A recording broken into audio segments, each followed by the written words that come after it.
ماہنامہ دریافت سے انتخاب کی سیریز کے سلسلے میں ماہنامہ دریافت کے شمارہ نمبر 20 سے قمر جمیل کا اداریہ منتخب کیا گیا ہے۔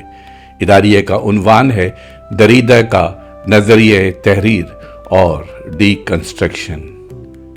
تحریر قمر جمیل، آواز و پیشکش ظفر جمیل۔ سماعت فرمائیے قمر جمیل کا اداریہ دریدہ کا نظریہ تحریر اور D construction. So one will protest you cut too much, you kite too much and too little glass۔ دریدہ کے نظریہ تحریر پر گفتگو ایڈمنڈ ہسرل اور خود دریدہ کے تصور نشان پر اظہار خیال کیے بغیر ممکن نہیں ہے۔ دریدہ کے اس نظریہ تحریر کا تعلق جہاں تصور نشان سے ہے، وہیں فرائڈ کے تصور لاشعور سے بھی ہے، جس پر ہم ابھی روشنی ڈالیں گے۔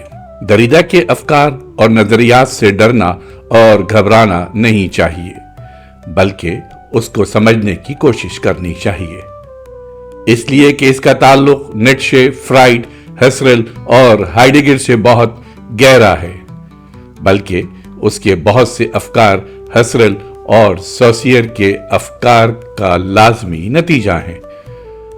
دوسری بات یہ ہے کہ دریدہ یورپ کا پہلا مادی مفکر نہیں ہے، بلکہ وہاں تو مادہ پرست اور تصور پرست مفکرین کا متضاد سلسلہ برابر چلا آ رہا ہے۔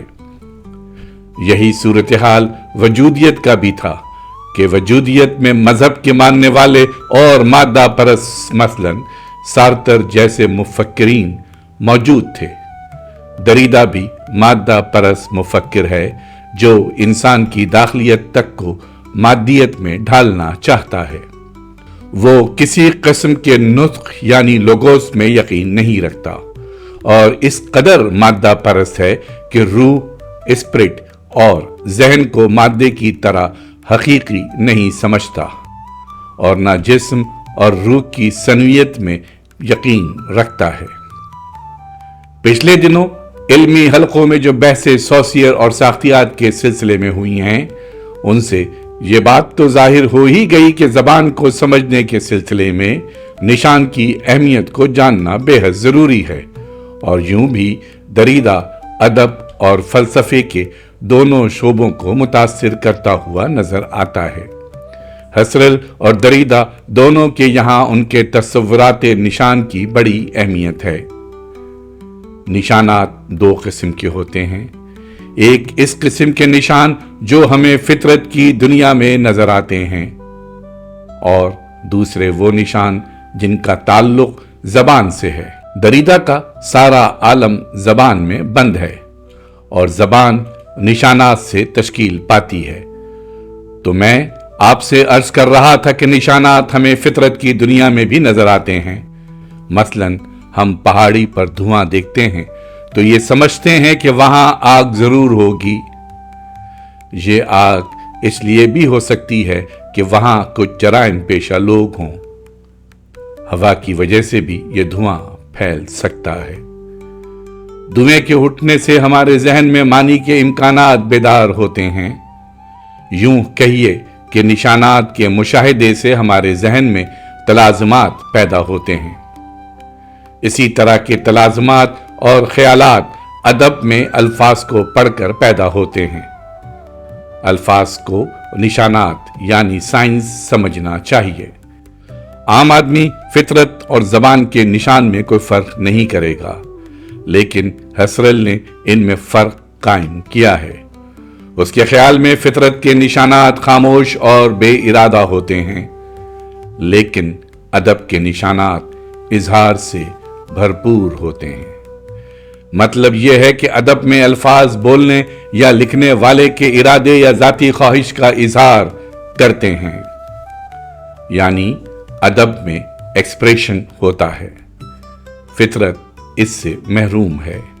ہسرل کے مطابق ایکسپریشن ایک شعوری اور ارادی عمل ہے۔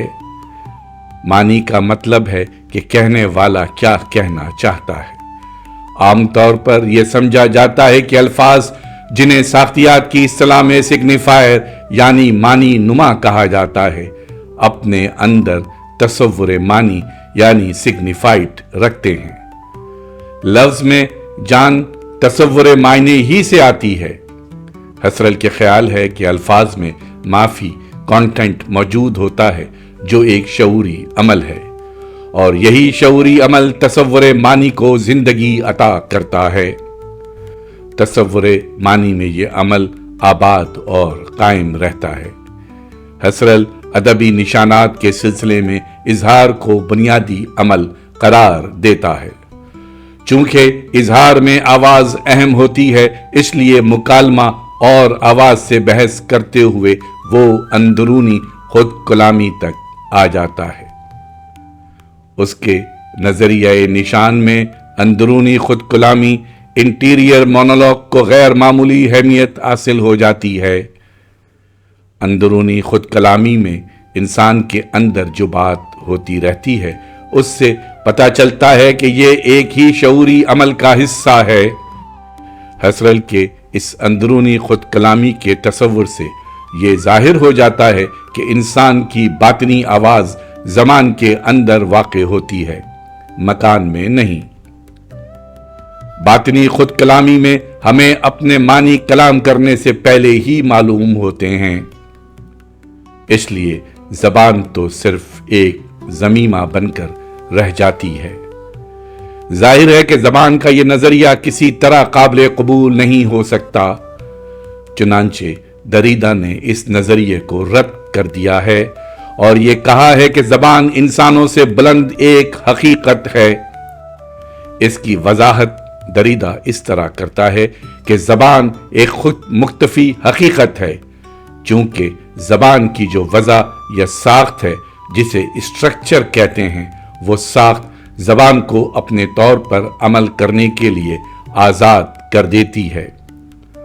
زبان اس وقت بھی عمل کرتی ہے جب زبان کا رشتہ انسان کے وجدان سے ٹوٹ جاتا ہے۔ حسرل نے زبان کو سمجھنے کے سلسلے میں اندرونی خود کلامی پر زور دیا تھا۔ دریدا تحریر پر زور دیتا ہے۔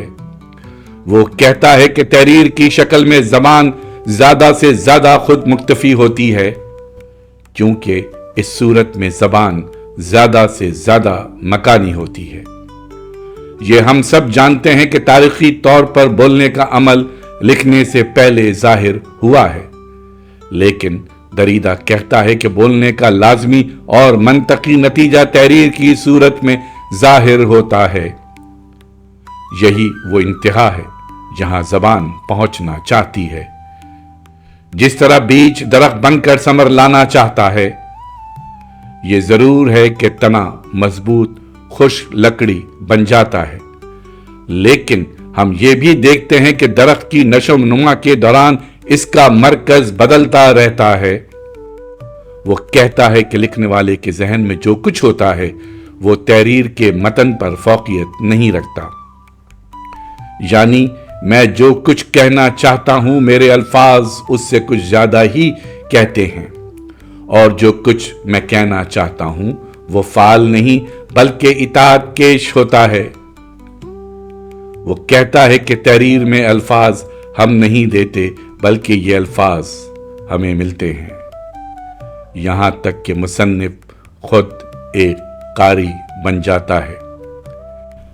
قمر جمیل کا یہ اداریہ جو کہ ماہنامہ دریافت کے شمارہ نمبر 20 میں شائع کیا گیا ابھی جاری ہے۔ اس کی دوسری قسط اگلی ویڈیو میں اپلوڈ کی جائے گی۔ شکریہ۔